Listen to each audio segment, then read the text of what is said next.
Hi, Jamie Davis, the Pod Medic here from the MedicCast and from EMSToday 2015. We're here in our podcast studio, sponsored by Physio Control. We appreciate their support of our programming and all of the things we're doing here in the podcast studio at EMSToday this year. I have Dr. Ed Dixon with us here, and we're going to talk a little bit about penetrating injuries and crush injuries, which is something that we all kind of need to bone up on a little bit and refresh our knowledge about. And before we do that, though, tell us a little bit about your background and who you are and where you are. Well, where I am now is I'm a professor of emergency medicine at the University of Pennsylvania in Philadelphia. Okay. Level 1 trauma center, so we see a lot of these sorts of cases. My background is I kind of rose through the ranks as an EMT, a firefighter paramedic. Eventually got my way into medical school, and now I've been practicing emergency medicine, for about 20 years out of residency at this point. Yep. That's fantastic. Yes. I like to see EMTs and paramedics that have come up through and are ER docs. I really seem like I have an affinity to work with them and alongside them, so that's great. Yeah, it's always interesting because I recert my National Registry paramedic every 2 years, and people look at me like, what are you doing? You're a doctor, you're board certified emergency medicine, board certified EMS, why are you still keeping your medic? Because it's real important to me, it's where I came from. That's great, to kind of recognize your roots and continue to do that. Absolutely. Jump through those hoops along with the rest of us. Exactly. Yeah. All the changes. So let's talk a little bit about penetrating injury, and then we'll move into crush injury. What are some of the key things, you're speaking on that here at the conference, what are some of the key things that a paramedic or an EMT even need to keep in mind when they look at somebody with penetrating trauma? Yeah, I think one of the interesting things here that we really kind of picked up on, we did the lecture a little while ago today, and the diversity of our attendees here. We have people who work in urban centers, see a lot of penetrating trauma. We're having a conversation with someone from the state of Maine who sees it every 5 years, every 10 years. Right. So there's a great diversity in the frequency which our providers encounter at, but the basics are always the same. And there are a couple of things that are just absolutely essential. And the first is surviving the encounter. There's violence, there's injury, and scene safety is absolutely paramount in this sort of situation. The coordination with law enforcement, never going into a scene, staging outside a gun range until law enforcement has secured the scene and made it safe. And in rural areas, that can be a real problem because it could be a long way before the trooper or the sheriff gets there. Right. EMS is there ahead of time. And in the urban environment, sometimes a lot more hectic, a lot more complex scenes as well. So clearly the big take-home message that we have to always remind people on, especially those who don't see a lot, because there's a lot of, wow, it's a shooting, let's go, sort of thing, is that this is all about your safety. The other thing that was interesting today, we asked the audience, we polled them, we said, well, how many of you wear ballistic vests on duty? And we probably had maybe 300-400 people in the room, and there were only about 5 hands went up about providers wearing ballistic vests. There's not that many agencies out there that are doing it, just a few. I just saw a report that city of Charlotte in South Carolina was actually looking at getting bulletproof vests for their service. Yeah, it's interesting. I live in suburban Philadelphia, and we have had the Newcastle County paramedic students rotating through our firehouse, and even as students, they're wearing their ballistic vests. Yes, they are. Newcastle County does. Yeah, I'm actually just down the road in Rising Sun, Maryland. Okay, sure, yeah. In Cecil County, so we interact with these Newcastle County medics quite a bit. Yeah, and I think real leaders like Chief Tan, who's there, is very savvy about those sorts of things. It's really that where you want to be. That so, cutting what are your edge. thoughts? Just kind of on a tangent here. Yeah. Should medics be wearing vests? Is this something that should become part of our standard uniform for more organizations? Well, it's hard because it's a very expensive resource. It is well in excess of $1,000 to outfit every medic with it. So, in a lot of places, it's cost prohibitive. It's very hard to study because the N is so small. You don't see a lot of shootings, but you do save one life, and as far as I'm concerned, that's an N of 1,000, that one life saved. I think that in the proper urban environments, I think in the proper suburban environments, if there's a significant basic substrate of violence and penetrating trauma, I think it's something that's appropriate. It's interesting, I was in New Zealand not too long ago, and they wear stab-proof vests. Wow. They don't wear bulletproof vests because a lot of the violence they see there is tribal violence where they're all hand-driven objects. So their police officers don't wear ballistic vests, but they wear stab-proof vests. Interesting. So I think you really have to modify that based on the environment. And it's not that any of us at any given time anywhere in the United States could be a victim of violence and out of that risk. But I think to a certain extent, based on economic factors and things like that, I think I kind of pick your argument. We're going to make a big stand for it. If you're still trying to get an ambulance that can keep on the road, maybe that's where the funding has to be versus buying ballistic vests. It's not a black and white issue. There's a lot of gray there, and we'd always like to err on the side of everyone gets one, but it's a realistic view. Not everyone can have one. Yeah. So we've thinking about scene safety. We've done the things we're supposed to do. We're staging. Police have secured the scene. We're coming in. We approach the patient. What's the next step?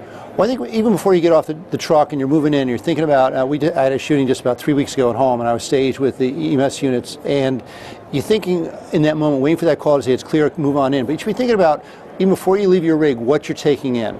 All too often is that sense to rush in, grab your primary bag, go on and figure out what's going on, and you don't think about grabbing your reeve stretcher, for instance, Right. because we know scene time is critical here. The literature that's coming out about higher survivability with police transports versus EMS transports, it's not because they're providing better care, they're getting them there faster. So from the moment we think about that call, heading in with that primary bag, heading in with the reeve stretcher, so your thought is about extrication and getting them out and getting going to where they need to be for definitive So not care. staying on the scene a long time, backboarding, collaring, and doing all that stuff. We really just need to scoop and go. Right, and we know the literature now too, specifically to backboarding and collaring, we know there's really no indication anymore to backboard or collar penetrating trauma. But I said that because I know a lot of organizations, penetrating trauma above the waist, we need to backboard them. And that's a lot of wasted time. It's a lot of wasted time. I think the reeve stretcher is your best weapon to get someone out with. And I think that, I think there are some exceptions to the no backboard, no collar thing. The person gets shot, falls off the roof, is unconscious, you can't assess the C-spine, right, or they have a significant distracting injury. The rules we're playing by with everybody now. I think that's an important issue. But as you said, wasting that time to strap someone aboard,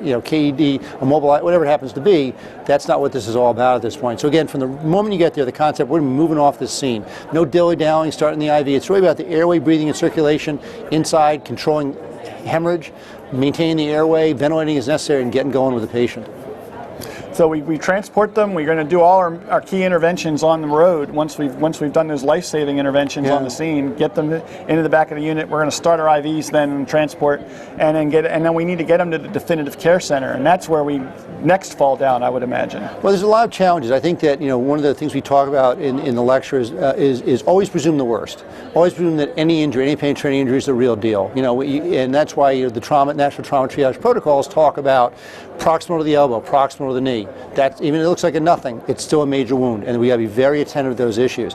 I think that's exciting right now. In the last 2 years or so, national organizations, physician-based organizations, National Association of EMS Physicians, the American College of Surgeons Committee on Trauma, have really become very aggressive in thinking about the pre-hospital environment. So we've got very good evidence-based guidelines now from those groups in regards to who gets a tourniquet, who doesn't get a tourniquet, who gets hemostatic dressings, because that was always kind of floating out there. What do? Do I use my tourniquet? I've got this new thing that's okay to use now. Like my mom told me never to use one, but it's okay now to use it because it's not a dangerous thing. It's a lifesaver. I got this new thing called hemostatic dressing. When do I use that? To kind of coordinate those sorts of things. And that's exciting. And then the concept of junctional wounding, which is really an outcrop of what we've seen in Afghanistan and Iraq. Those deep wounds, high in the groin, deep in the axilla, at the base of the neck, that nothing's going to work that we really have, at which point we're talking about maybe just taking a huge wad of hemostatic dressing, putting your hand in there and just trying to hold pressure as best you can till you can get to definitive care, and that may be your only job. So that's very exciting. The other thing we talked about today, which I think is kind of cutting edge stuff, which is clearly coming down to EMS because its efficacy is in the first 1 to 3 hours of care, is the use of TXA.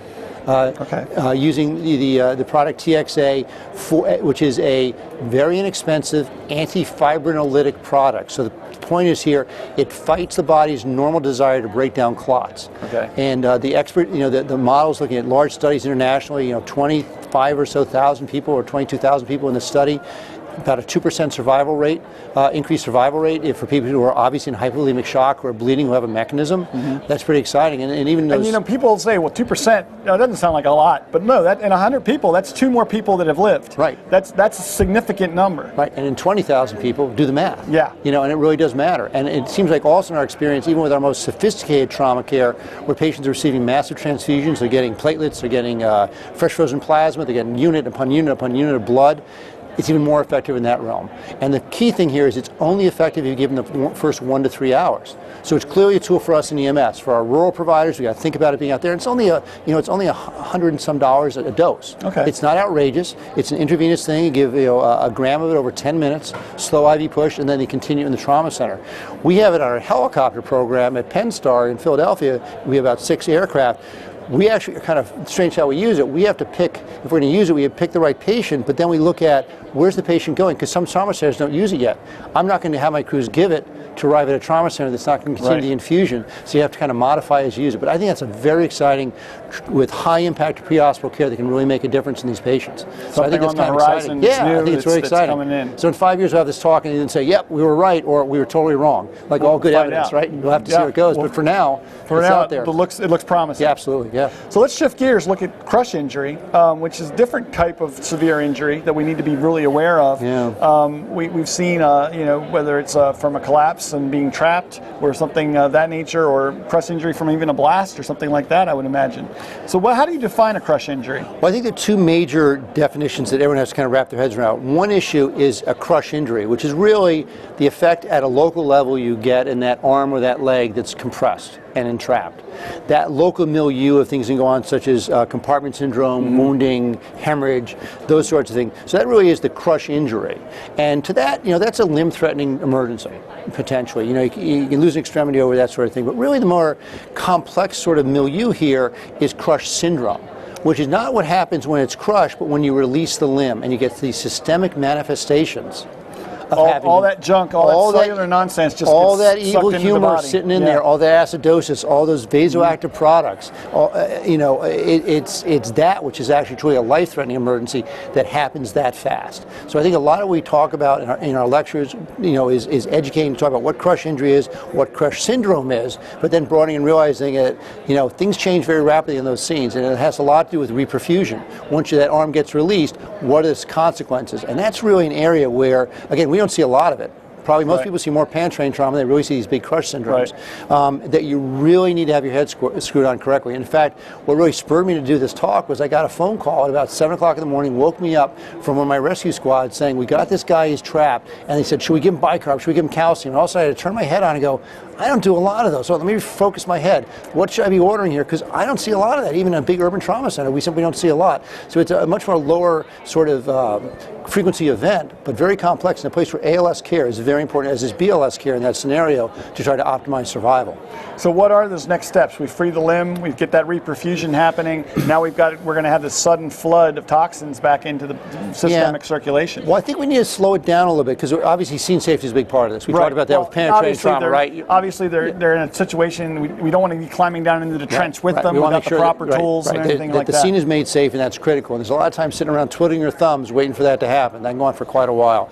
But the other thing is, there's a sense that once the scene is secured, pop them out, let's go. But in reality, a lot of the interventions we can do to prevent some of the sequelae of the crush syndrome occurring, if we just take a couple minutes, once we get access to the person, once the patient's in the hole still, before we release them, if we can get IV access, we can start to slam with a liter or two of fluid. And it's interesting, the CDC specifically recommends in those syndromes where you've got crush injury and your potential crush syndrome, and we tend to see that certainly after about 2-3 hours, you're in that window. 10 minutes, 15 minutes, it's not going to be there, but 2 hours certainly, and 3-4 for sure, you're going to start to see that sort of stuff. But the CDC now has a specific recommendation. If you can't get to that limb before it's released to get IV fluid in somebody, put a tourniquet on it. Okay, so they say, makes sense. Right? So it makes perfect sense, right? So they say, if you can't hydrate to dilute all those evil humors when they're about to hit the central circulation, then don't let them out. Don't let the ghost out of the bag. Well, we can extricate the person. Let's get that tourniquet on.